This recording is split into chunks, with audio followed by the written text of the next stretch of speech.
Hello, Jason Keaton here with Blind Fury BJJ in lovely Columbus, Georgia.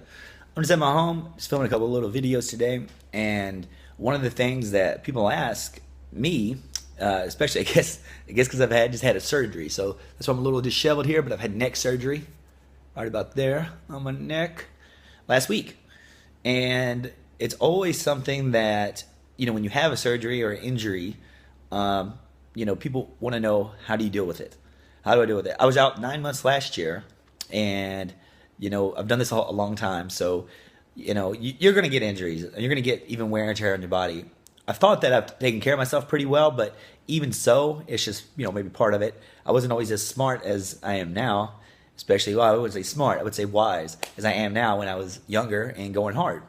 So let me give you a couple things I do to kind of, one, beat the blues, and two, kind of keep me involved in jiu-jitsu while I'm out.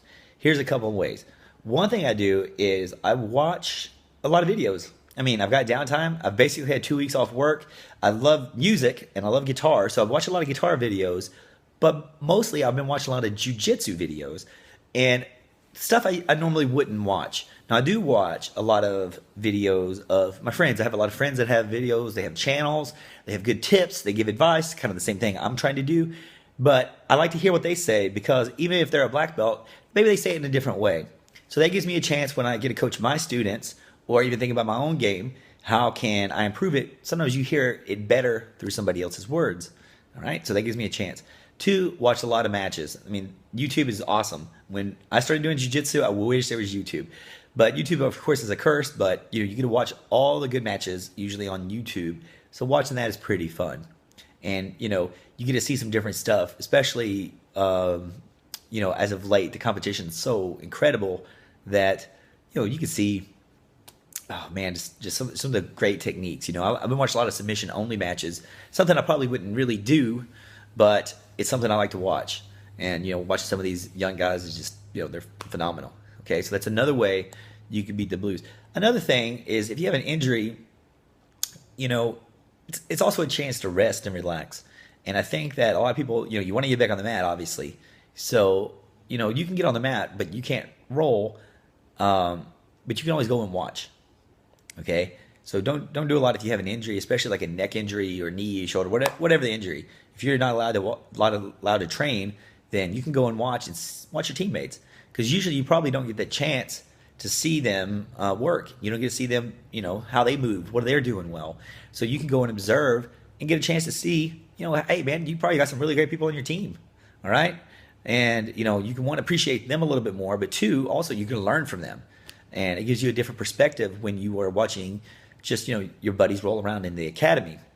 And then the third thing I would say that would help you when you're dealing with an injury is to stay positive. It's very tough. I understand. I mean, I was out 9 months last year, and on the way to recovery, my neck has gone out. So do you get down? Of course you do. Of course you do. Especially when you're addicted to jiu-jitsu, and this, for me, is my whole life. I do jiu-jitsu all day. It's my profession. So when you can't get to do what you love, of course you're going to get down. So, keep that upbeat attitude.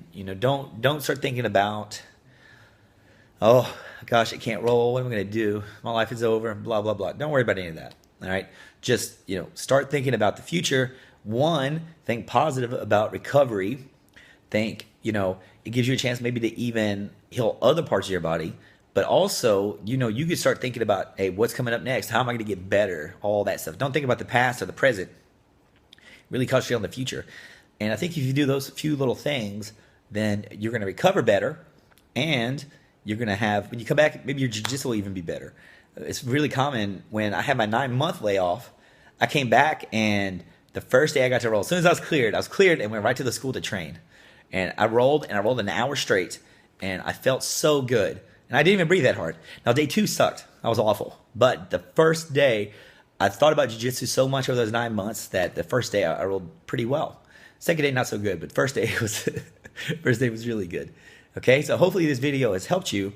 And if you have an injury, remember that in the long run, you want to do jiu-jitsu for your whole life. So in the long run, if you don't take care of yourself, then you're not going to be doing this for into your extended years. So start taking care of those injuries, but look at it in a very positive way. All right. I've been Jason Keaton. You have been great. And hopefully I'll see you soon on the mats.